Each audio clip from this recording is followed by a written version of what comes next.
दोस्तों नमस्कार। किताबी दुनिया यूट्यूब चैनल में आपका स्वागत है। कहानी सुनिए श्रृंखला में आज हम आपके लिए लेकर आए हैं कहानी मन रे, जिसकी लेखिका है जयंती रंगनाथन। तो आइए सुनते हैं कहानी। दोनों कानों पर हाथ रख कर भी वो उन आवाज़ों से बच नहीं पाई। दरवाज़ा खुला था। बाहर तक मम्मी की चीखती हुई आवाज़ आ रही थी, खरखराती, गुस्से से लबालब कुछ कह रही थी, बेसाफ और बहुत खराब। कली धीरे से आगे आई। कमरे के बाहर लगा पर्दा थोड़ा सा खिसकाया। पापा मोढ़े पर बैठे थे, सिर झुकाए। अचानक मम्मी ने उनके ऊपर एक गुलदान फेंका। बचते बचते भी पापा के सिर पर चोट लग गई। अपनी चोट की परवाह किए बिना उन्होंने मम्मी के दोनों हाथ थाम लिए और धीरे से कुछ समझाने लगे। मम्मी एक पल को चुप रही, फिर हाथ छुड़ाकर सामने पड़ा रॉड ले आई। कली भागती हुई कमरे के अंदर आ गई।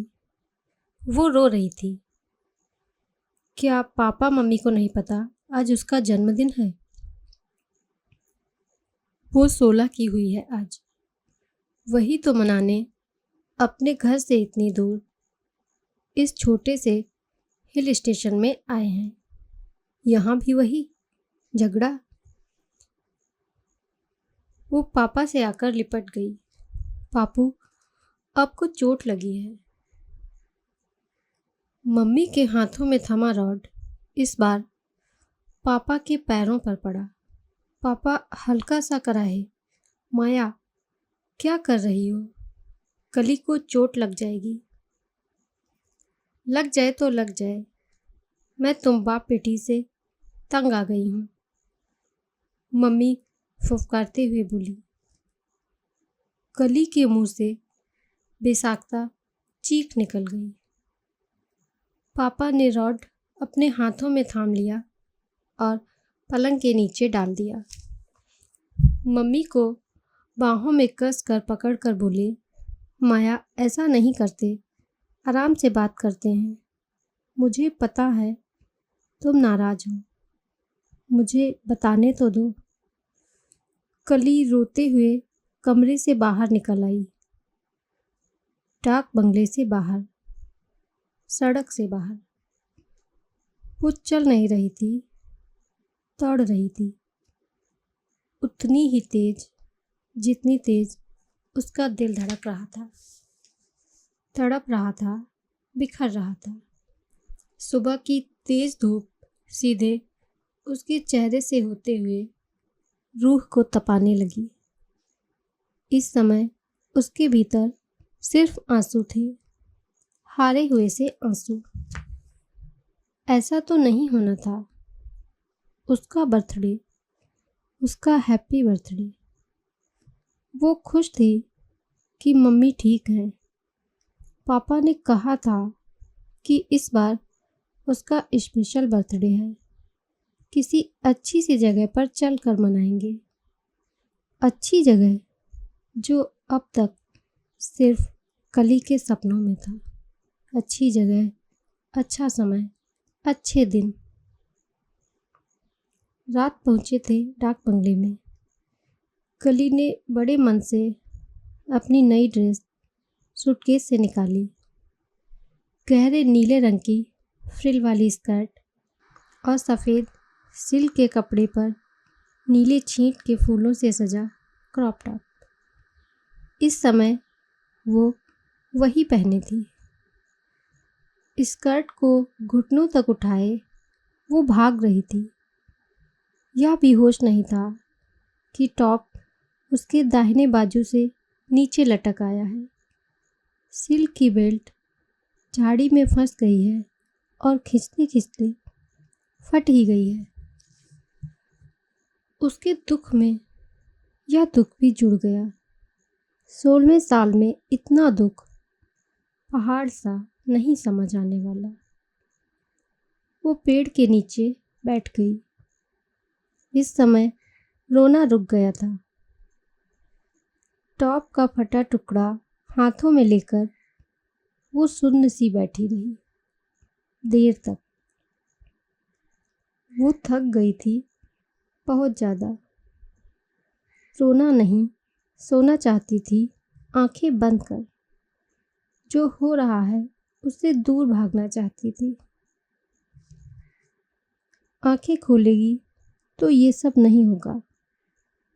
पता है ऐसा नहीं होने वाला।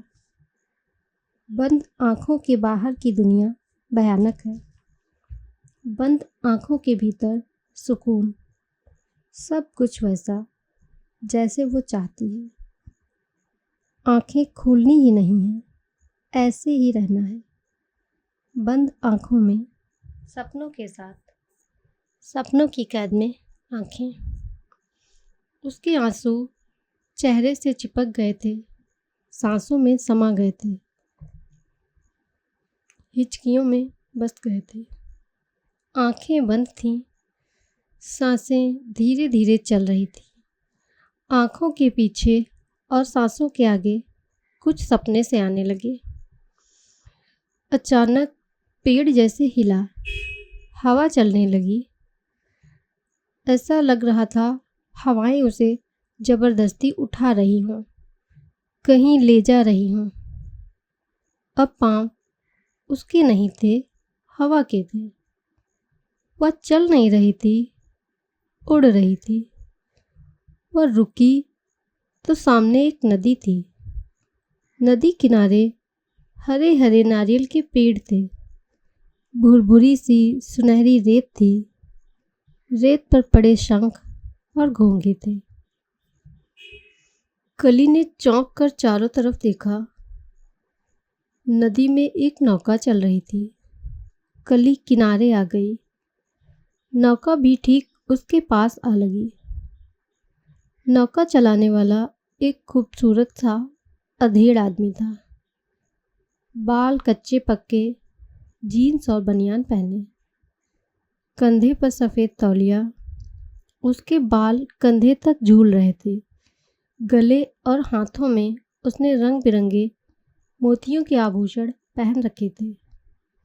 कली को देखकर वो मुस्कुराया।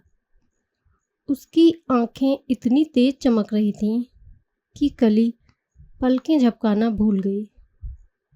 नदी की सैर करोगी?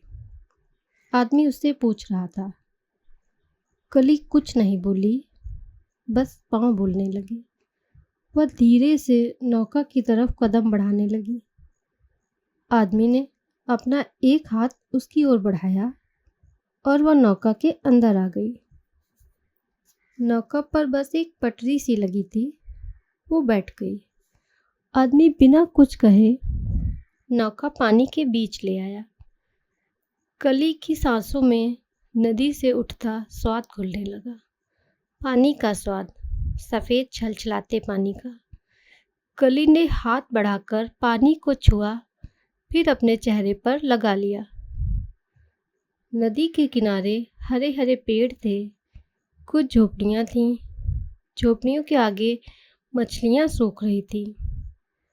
बच्चे खड़े होकर हाथ हिला रहे थे। नौका आराम से आगे बढ़ रही थी। सब कुछ जैसे पहले से तय था। आदमी ने अचानक पूछा, नारियल पानी पियोगी? कली ने हाँ में सिर हिलाया और धीरे से बुदबुदाई, पापा को तो पता है मुझे बहुत पसंद है नारियल पानी। आदमी ने नौका नदी किनारे रोक ली। कली का हाथ पकड़कर उसे किनारे ले आया। नारियल के पेड़ की टूटी शाख पर उसे बैठने का इशारा किया और खुद गायब हो गया। कली को अच्छा लग रहा था, कुछ नया सा।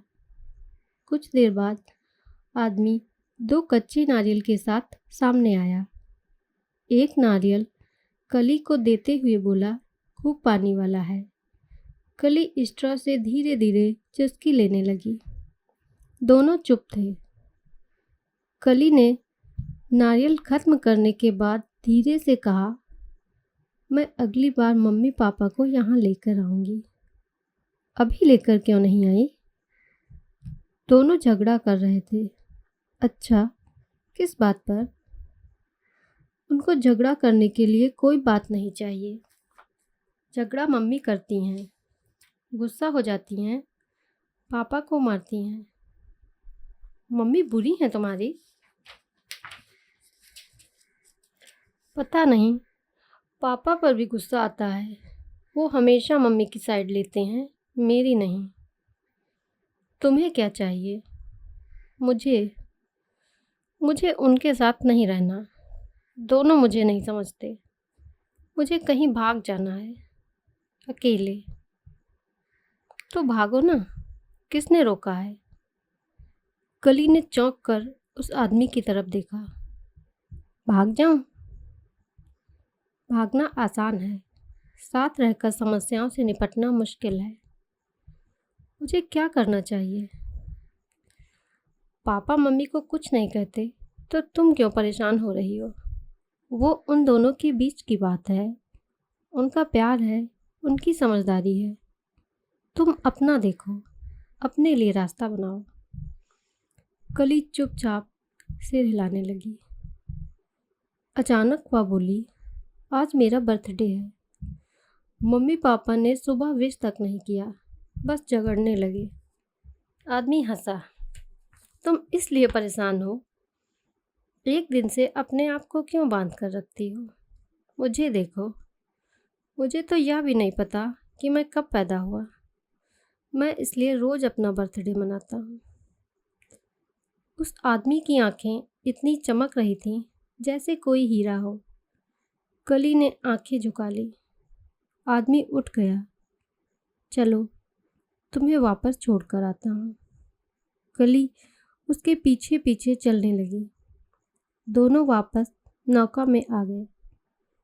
वापस आने तक दोनों में कोई बात नहीं हुई। नौका किनारे लग गई। कली उतर गई। वह उस आदमी से बहुत कुछ कहना चाहती थी, पता नहीं क्या। उसने बस इतना कहा, मैं तुमसे मिलने फिर आऊँगी। अच्छा, अगली बार पापा से पैसे भी ले आऊँगी तुम्हें देने के लिए।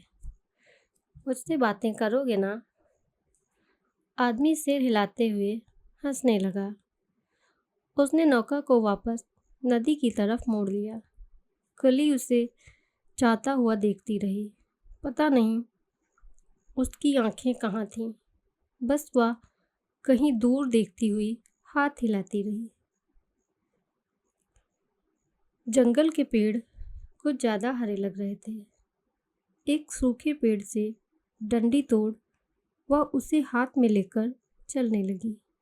इस समय न उसे अपनी फटी हुई नई ड्रेस की चिंता थी, न मम्मी पापा के झगड़े की। पता नहीं कैसे वो मन ही मन गाने लगी। वो टीनेज लड़कियों की चाल होती है ना, पाँव उठाकर उछलती कूदती थिरकती मचलती लड़कियाँ, बिल्कुल वैसा ही कुछ कर रही थी। उसे नहीं पता वो क्या गा रही थी। शायद स्कूल के म्यूजिक बैंड को गाते सुना था, के पॉप का कोरियन गाना। उसे यह भी नहीं पता था कि उसे इस गाने के बोल याद हैं। डाक बंगले के सामने पापा खड़े थे, कुछ परेशान से। कली को देखकर लपक कर उसके पास आ गए। कहाँ चली गई थी? कली ने गाने की रफ्तार रोकी। उसी रौ में कहा, घूमने। यहाँ का जंगल बहुत सुंदर है पापा। जंगल के पार एक नदी है, वहाँ नौका चलती है। नदी किनारे गांव है, वहाँ नारियल के पेड़ हैं पापा। आप चलेंगे मेरे साथ? पापा ने उसकी तरफ देखा। तू कहाँ कहाँ हो आई? फिर कभी चलेंगे बेटू, अभी हमें वापस लौटना होगा। माया की तबीयत बिगड़ गई है। सो सॉरी कली, तेरे बर्थडे के दिन ये सब। कली पापा के पास पहुंचकर उनके गले लग गई। कोई बात नहीं पापा, मेरा बर्थडे फिर कभी मना लेंगे। शायद पापा चौंके थे। उसने देखा नहीं, बस लगा। पापा सामान बांध चुके थे। गाड़ी में रखने में कली ने उनकी मदद की। पापा चुप थे, थोड़ा डिस्टर्ब लग रहे थे। मम्मी को गाड़ी में पीछे की सीट पर लिटा दिया। कली पापा के साथ सामने बैठी। गाड़ी चलने लगी। पापा ने कली के सिर पर हाथ फेरा। उन्होंने पूछा, तू ठीक है ना कली? पता नहीं कली ने क्या जवाब दिया, उसे याद ही नहीं। उसने शायद यह कहा था कि वो फिर से नदी में नौका में जाएगी, नौका चलाने वाले आदमी से मिलेगी, उससे खूब बातें करेगी। कहते कहते उसने आंखें बंद कर ली। यह दृश्य उसकी आंखों में ही नहीं, उसके भीतर हमेशा के लिए जैसे बस गया। कली 2 दिन पहले अपने घर में 1 सप्ताह की छुट्टियां बिताकर वापस लौटी थी। कुछ था जो अंदर से उसे भर रहा था, बाहर से तोड़ रहा था। इस छोटे से कस्बे के पुराने से सरकारी अस्पताल में वो पिछले 1 साल से हाउस सर्जन थी। MBBS पढ़ने के बाद कली की पहली पोस्टिंग यहाँ हुई थी। उसे आगे पढ़ने का मन नहीं था, बस नाम के साथ डॉक्टर लग गया। कुछ तो कर ही लेगी जिंदगी में अपने साथ। कली को इस रोते धोते कस्बे की कई बातें अच्छी लगती थी। कस्बा बस दिन में कुछ घंटों के लिए जागता था, शाम के बाद एकदम ठंडा हो जाता। कली रात को जब थकी हारी अपने घर लौटती, उसे चारों तरफ सन्नाटा मिलता। उससे कहा गया था कि वो रात अकेली बाहर ना निकले, पर उसे डर नहीं लगता था, किसी से भी नहीं, कभी भी नहीं। और इन सब से कहीं ज़्यादा अच्छा लगता था डॉक्टर नीलेश। पापा और माँ पीछे रह गए, सामने आ गया नीलेश, जो मेडिकल कॉलेज में उसके साथ पढ़ता था। शायद वो नीलेश ही था जिसकी वजह से कली को मेडिकल की पढ़ाई अच्छी लगती थी। जिंदगी सुहानी लगने लगी। नीलेश से मिलने के बाद जिंदगी उस 16वें साल के जन्मदिन के खूंटे से अटकी ना रही। वैसे कली को 16वें साल का अपना जन्मदिन कभी नहीं भूलता। पापा के साथ कार में बैठी वो गाना गुनगुनाती हुई, पिछली सीट पर लेटी माँ बड़बड़ाती हुई, घबराए से पापा। माँ की तबीयत फिर कभी संभल नहीं पाई। पापा जैसे 16 साल की कली को भूल ही गए थे। उनके लिए बस उनकी पत्नी थी और पत्नी की गिरती तबीयत। माँ एक दिन सही रहती, अगले ही दिन कुछ ऐसा हो जाता कि घर में भूचाल आ जाता। एक दिन कली ने अपने पड़ोस में रहने वाली आंटी को किसी से कहते सुना था, कली की माँ तो पागल है। सुनकर कली दौड़ती हुई घर आई। पापा बरामदे में गमले में लगे पौधों को पानी दे रहे थे।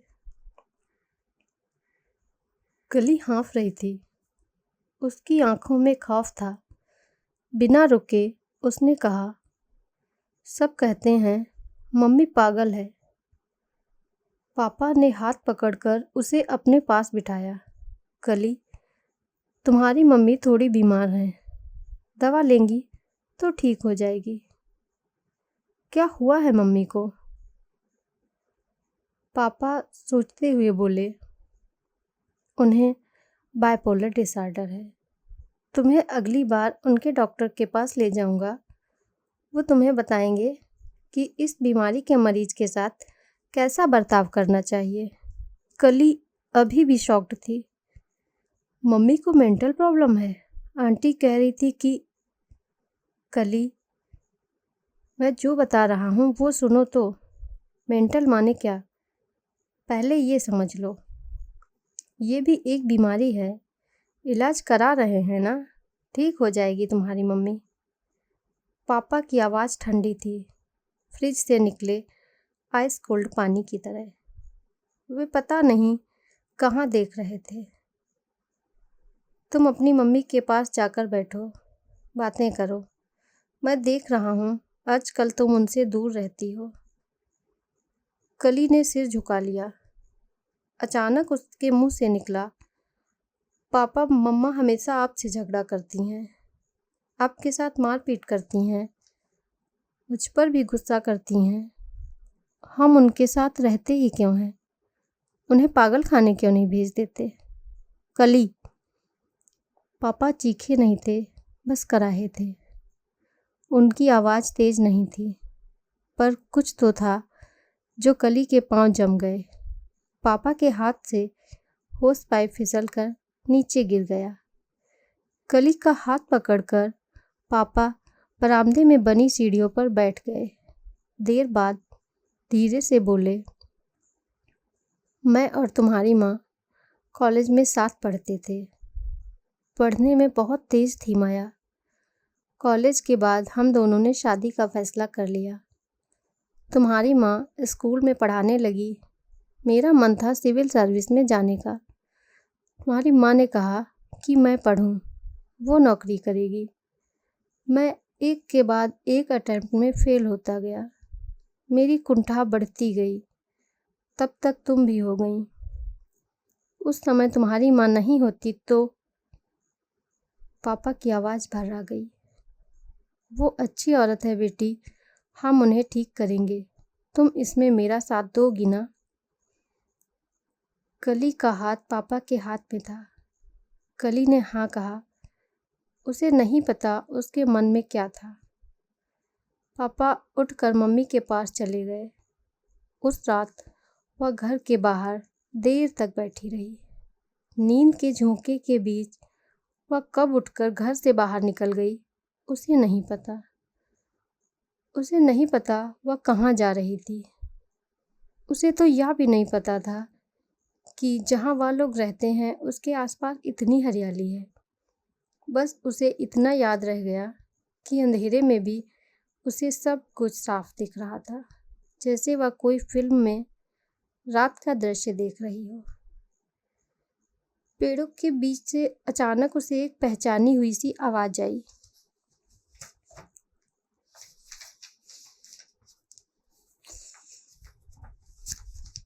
अरे! कली ठिठक गई। उसके सामने नौका खेने वाला आदमी खड़ा था। कली रुक गई। न जाने क्यों वह रुआंसी हो गई। मैं आपको याद कर रही थी। आदमी हंसने लगा। अच्छा, फिर कुछ हुआ क्या तुम्हारे साथ? कली ने हाँ में सिर हिलाया। आदमी उसके पास चला आया। पेड़ के नीचे पत्थर से पड़े थे। वो वहाँ बैठ गया और कली को भी इशारे से बैठने को कहा। तो बताओ। कली ने धीरे से मुंह खोला। मैं? आप बताइए, आप यहाँ क्या कर रहे हैं? आप तो नदी में नाव चलाते हैं ना? मेरा कोई एक काम नहीं है। मैं नाव चलाता हूँ, जंगल की चौकीदारी करता हूँ, मिट्टी के सामान बनाता हूँ। हम आप इतने सारे काम करते हैं? मुझे देखिए, मुझे पता ही नहीं क्या करना चाहती हूँ। अच्छा, अगर मैं यह कहूँ कि वो काम करो जो तुम्हें अच्छा लगता है, तो क्या करोगी? मुझे घर में रहना अच्छा नहीं लगता। मम्मी, पापा, कोई नहीं। मुझे कोई प्यार नहीं करता। मुझे कहीं दूर जाना है। आदमी सोचने लगा। तो जाओ ना, पहले उस लायक बन जाओ, फिर जाओ। जहाँ जाना है जाओ। कली उसका मुंह ताकने लगी। आदमी अजीब तरह से हंसा।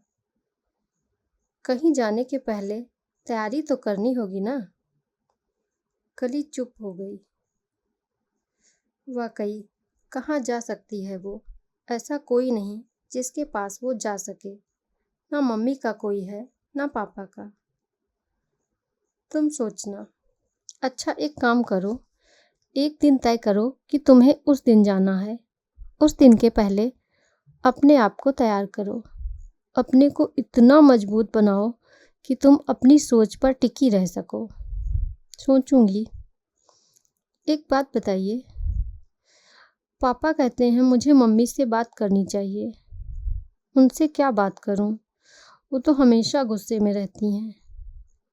ये भी मैं बताऊं? पापा ने कहा तुम्हें बात करनी है, वो बात करेंगी, ये तो नहीं कहा। कुछ हुआ कली के अंदर। हाँ, ये तो आसान है, उसे वैसे भी बात करना पसंद है। मम्मी के सामने बैठकर कर लेगी। जरूरी थोड़े ही वो सुने भी और कुछ जवाब भी दे। आदमी उठकर खड़ा हो गया। कली धीरे से उठी। आप फिर कब मिलेंगे? कहाँ मिलेंगे? आदमी हंसने लगा। हंसते हंसते अंधेरे में रोशनी बनाते हुए आगे निकल गया। उसकी ना स्कूल में कोई सहेली थी, ना अपनी कॉलोनी में। उसे लगता दूसरी लड़कियां उसका मजाक उड़ाती हैं। जरूर पीठ पीछे कहती होंगी कि इसकी मम्मी पागल है। कली हर किसी से बचती फिरती। उसे स्कूल जाना अच्छा लगता था। घर से उतनी देर के लिए दूर रहना, अपनी किताबों में गुम रहना, लंच टाइम में स्कूल के पार्क में अकेले घूमना। उस रात की भी बस एक धुंधली सी याद है कली को। ऐसी कोई रात थी भी, चांदी के तारों सी चमकती रात। कली कब घर लौटी, कैसे लौटी, उसे याद नहीं। कई बार दिन में वह उन रास्तों को खोजने निकलती, हमेशा राह भटक जाती। पर इसके बाद कुछ तो हुआ उसके भीतर। वो स्कूल से लौटकर मम्मी से बातें करने लगी। मम्मी के साथ उसका एक अजीब सा रिश्ता बन रहा था। वह उन्हें चम्मच से खाना खिलाती और अपनी बात कहती जाती। मम्मी कभी चुप रहती, कभी गुस्सा हो जाती, कभी कहती मुझे आराम करने दे। मम्मी की तबीयत फिर से बिगड़ने लगी। उन्हें हॉस्पिटल में भर्ती करना पड़ा। कली स्कूल से अब सीधे हॉस्पिटल आती और पापा के साथ गलियारे में बैठी रहती। वो ही दिन थे, वो ही क्षण जब पहली बार कली के मन में डॉक्टर बनने का ख्याल आया। स्कूल में उसने साइंस विषय लिया था, पर तब तक सोचा नहीं था आगे क्या करना है। ना घर में, ना स्कूल में। किसी ने उससे कभी पूछा ही नहीं था। उसके साथ की लड़कियां मेडिकल एंट्रेंस की तैयारियों में लगी हुई थीं। कली उन सब से दूर थी, अपनी ही परेशानियों में घिरी हुई। उस दिन बैठे बैठे उसे लंबे बालों वाले नाविक का ख्याल आया। उसने कहा था कहीं जाने का दिन तय करने से पहले वहां तक पहुंचने का रास्ता तैयार करो। पापा को उस दिन समझ ही नहीं आया कि हॉस्पिटल के गलियारे में बैठी बैठी कली मुस्कुराने क्यों लगी है। कली ने अपना यह प्लान किसी को नहीं बताया। अपने अंदर इस कदर बिठा लिया जैसे यह उसके सपने का हिस्सा हो। मम्मी जब हॉस्पिटल से घर आईं, कली बदल चुकी थी। उसके सपनों में रंग भरने लगे थे। बदलते बदलते कली बड़ी हो गई। नीट के एग्ज़ाम में अच्छे नंबर आना, सरकारी मेडिकल कॉलेज में एडमिशन और फिर डॉक्टर कली बन जाना। कली को रास्ता मिल गया घर से निकलने का, अपनी ज़िंदगी जीने का। और जब से नीलेश ज़िंदगी में आया, उसे जैसे अपनी कहानी का एक सिरा मिल गया। उन दोनों ने MBBS करने के बाद एक साथ इस छोटे से कस्बे के सरकारी अस्पताल में हाउस जॉब करने की ठानी। कली ने कस्बे के एक कोने में एक 2 मंजिला घर में ऊपर का फ्लैट किराए पर ले लिया। उसकी खिड़की बाहर की ओर खुलती थी, जहाँ से दिखता था मैदान, बेतरतीब उगी झाड़ियाँ, उछलते कूदते नए पुराने कुत्ते और रात में आती उनके लड़ने मोहब्बत करने की आवाज़। ये आवाज़ें उसके लिए लोरी का काम करती। उसे अच्छा लगता था। हॉस्पिटल से निकलकर रात को अकेले अपने घर लौटना, खिड़की से बाहर सिर निकालकर देर रात तक आसमान को देखना। पहली बार जब उसने नीलेश को बताया कि रात को हॉस्पिटल से निकलकर वह अंधेरे में पैदल घर जाती है, तो वो डर गया। कली, तुम्हें डर नहीं लगता? कली हंसी। नहीं, मुझे किसी भी बात से डर नहीं लगता। मैंने तुम्हें बताया था ना, जब मैं 16 साल की थी, अकेली जंगल में घूमने गई। वहाँ नाव में बैठकर सैर भी की, उस नाविक से दोस्ती भी कर ली। तुम्हें बताया तो था उसके बारे में। उससे कई बार मिल चुकी हूँ। He is my friend, philosopher and guide. So funny. तुम क्रेजी हो कली। तुम अकेली एक अनजान आदमी के साथ मिलने चली जाती हो। अब भी पता नहीं कहाँ कहाँ मिलती हो उससे। तुम्हारे साथ अगर वो कुछ गलत करता तो? कली ने बीच में उसे टोक दिया। उसके दोनों हाथ अपने हाथों में लेकर बोली, नील, तुम बेकार में मुझे डरा रहे हो। वो अच्छा आदमी है, मेरा दोस्त है, तुम्हें कभी मिलवाऊंगी उससे। नील रुक कर बोला, कली प्लीज, मेरी एक बात मानोगी? आज से तुम्हें रात को घर मैं छोड़ कर आऊँगा। पर हमारी शिफ्ट तो कई बार अलग अलग होती है ना। कोई बात नहीं, पर मैं मैनेज कर लूँगा। कली ने कुछ कहा नहीं, पर उसने नीलेश की यह बात कभी नहीं मानी। उसे शुरू से रातों को सड़क नापते हुए, अपने आप से बातें करते हुए चलना अच्छा लगता था। वह बिल्कुल उसी 16 साल की लड़की की तरह सड़क पर झूमती हुई चलती थी, कभी कभी गाने भी लगती। इन दिनों जिंदगी अच्छी सी लगने लगी थी।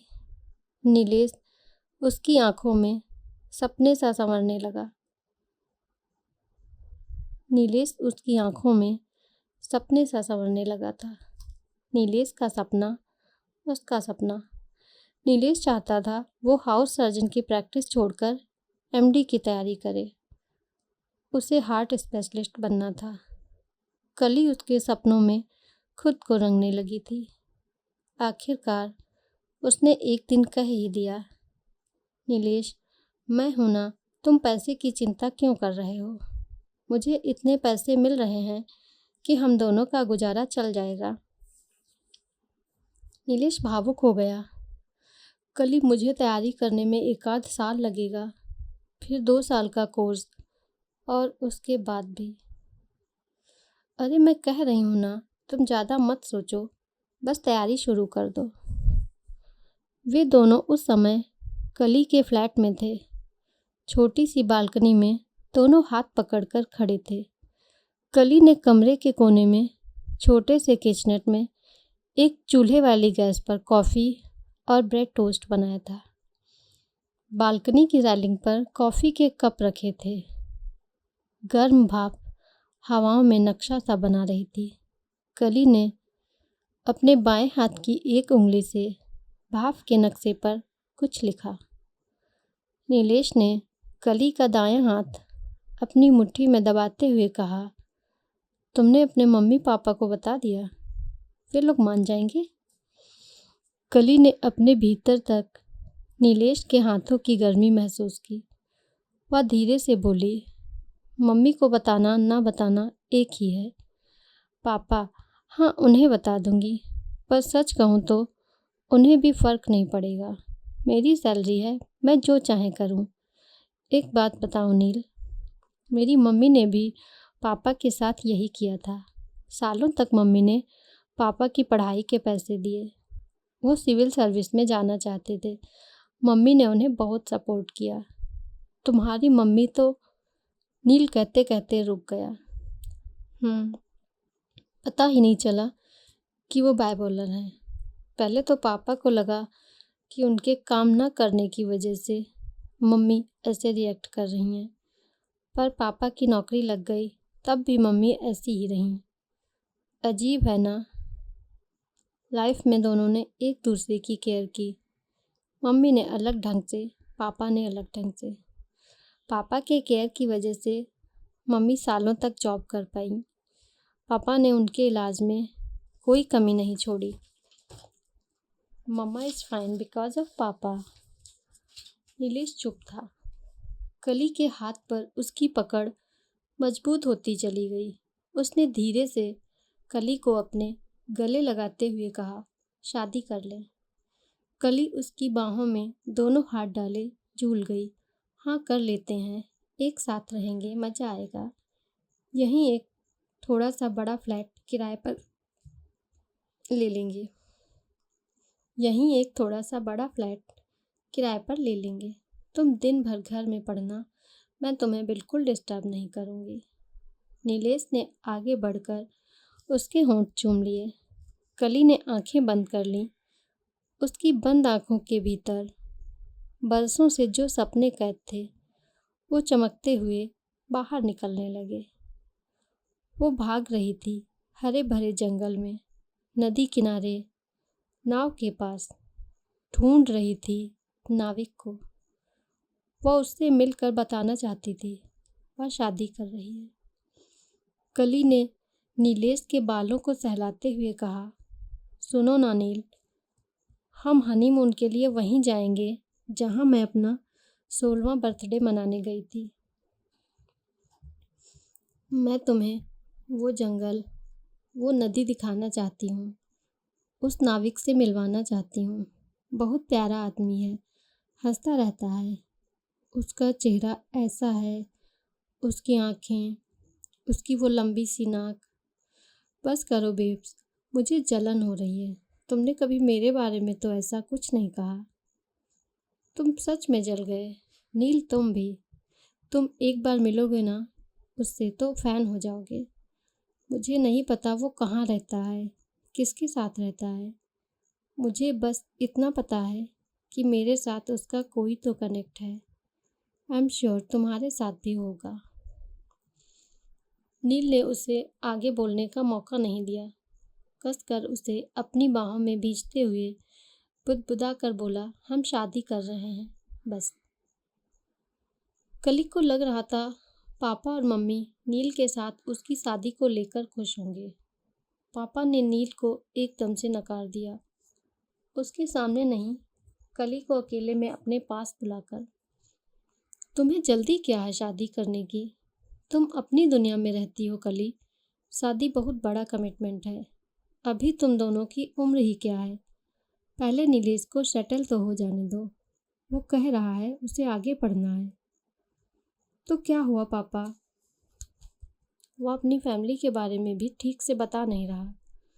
पापा, मैंने बताया ना, उसे गोद लिया गया था। बाद में जब उसकी माँ का अपना बच्चा हो गया तो नीलेश नेग्लेक्टेड रह गया।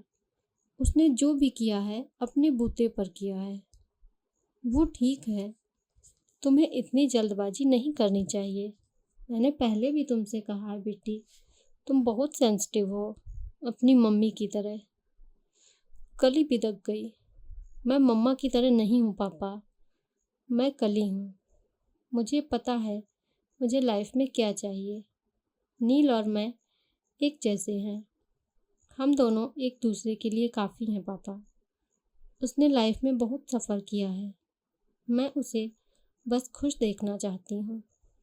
मुझे नील चाहिए, बस।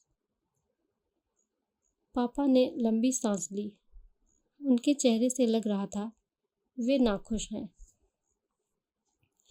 कली और नीलेश ने आर्य समाज में जाकर शादी कर ली। कली खुश थी नीलेश को अपनी दुनिया में शामिल करके। 10 साल में वो हिल स्टेशन बदल चुका था। गूगल में उस डाक बंगले का अता पता ही नहीं था। वहां पहुंचने के बाद पता चला कि डाक बंगला की जगह अब एक नया रिसोर्ट खुल गया है। वो सड़क जो पहले जंगल की तरफ जाती थी अब मॉल की तरफ जा रही थी। कली और नीलेश उसी रिसोर्ट में रुक गए। वहां पहुंचते ही कली ने जिद पकड़ ली, चलो ना नील, तुम्हें वो जगह दिखाती हूँ जहाँ मैं 10 साल पहले गई थी। नील का हाथ पकड़कर खींचती हुई वह उसे सड़क पर ले आई। वो सड़क अब कहीं खत्म ही नहीं हो रही थी। मॉल के बाद अब कॉलोनी शुरू हो गई थी।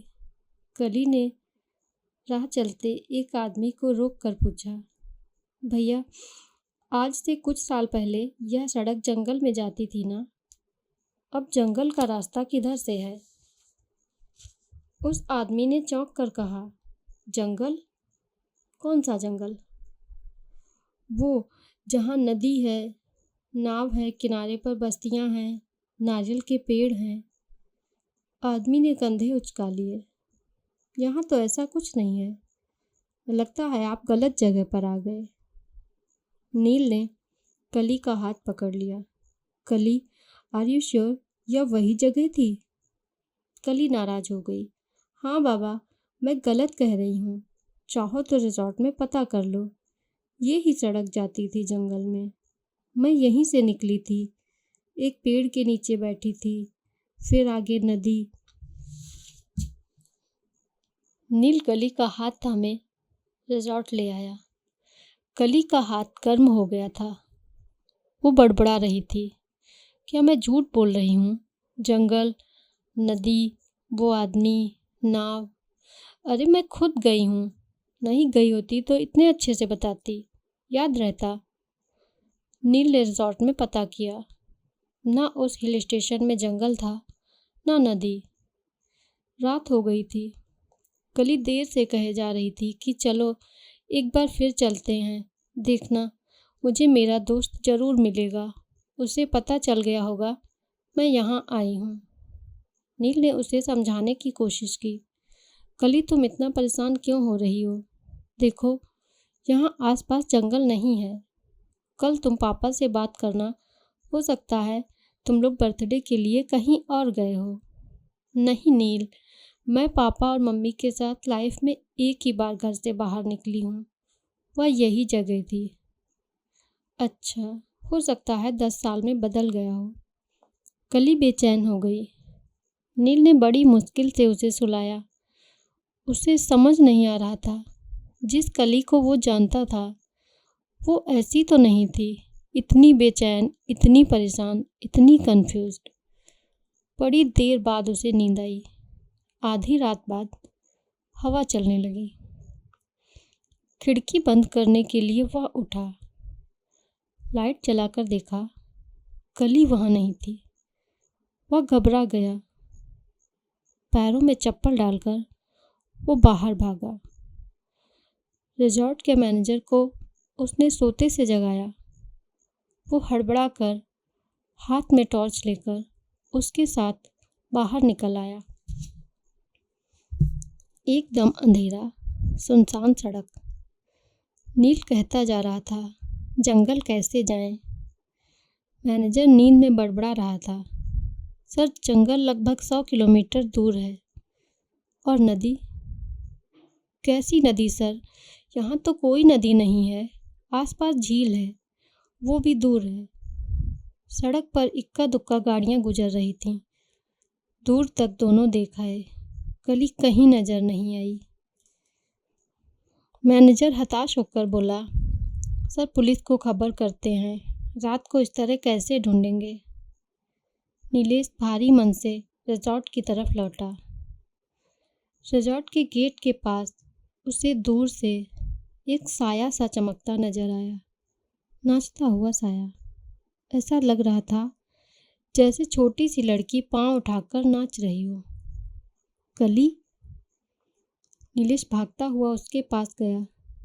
कली, तुम इतनी रात को अकेली बाहर क्या कर रही हो? मैं इतना परेशान था। तुम पागल हो गई क्या? कली उसकी तरफ देखकर यूं मुस्कुराई जैसे किला फतेह कर आई हो। मिस्टर नीलेश, मैं सही थी, तुम सब गलत। मैं अभी अभी उस आदमी से मिलकर आ रही हूँ। मैंने उसे बताया शादी के बारे में। सुनकर वह बहुत खुश हो गया। मुझसे कहने लगा, कल तुम्हें अपने साथ लेकर आऊँ। कली ने अपने लंबे बाल लहराए और लहराकर उसकी बाहों में आ गई। पता है नील, उसे तो पहले से पता था, सब पता था। उसे तो यह भी मालूम था कि तुम आगे पढ़ना चाहते हो, है ना वह कमाल का? कली की आंखें उनींदी सी हो उठी। कली के होंठ उसके गालों को छूने लगे। नीलेश बुदबुदाया, सिजोफ्रेनिया। अचानक से उसे डर सा लगने लगा। अपनी कली की खिलखिलाती हंसी से वह सिहर गया। वह पीछे हटने लगा। कली आगे आकर उससे लिपट गई। नील, तुम कल चलोगे ना मेरे साथ? हम नौका में घूमेंगे, नारियल पानी पिएंगे और खूब प्यार करेंगे। तुम मुझे हमेशा प्यार करोगे ना? कली उससे लिपटी हुई थी, उसके सीने पर सिर टिकाए। आंखों में हल्की सी नमी थी। एक बूंद आंखों से जैसे लुढ़कने को तैयार थी। उन गहरी डूबी आंखों में प्यार के साथ साथ एक मासूम सवाल भी था, संभाल लोगे ना मुझको? उस एक क्षण में उसे कली से फिर से प्यार हो आया। यह लड़की ही अब उसकी जिंदगी है। नील ने धीरे से सिर हिलाया और कली को अपनी बाहों में भींच लिया। बहुत धीरे से वह कुछ कह रहा था। हाँ, हमेशा करूँगा, तुम्हें कभी नहीं छोड़ूंगा, तुम्हारी पूरी केयर करूँगा, तुम्हारे पापा की तरह। धन्यवाद।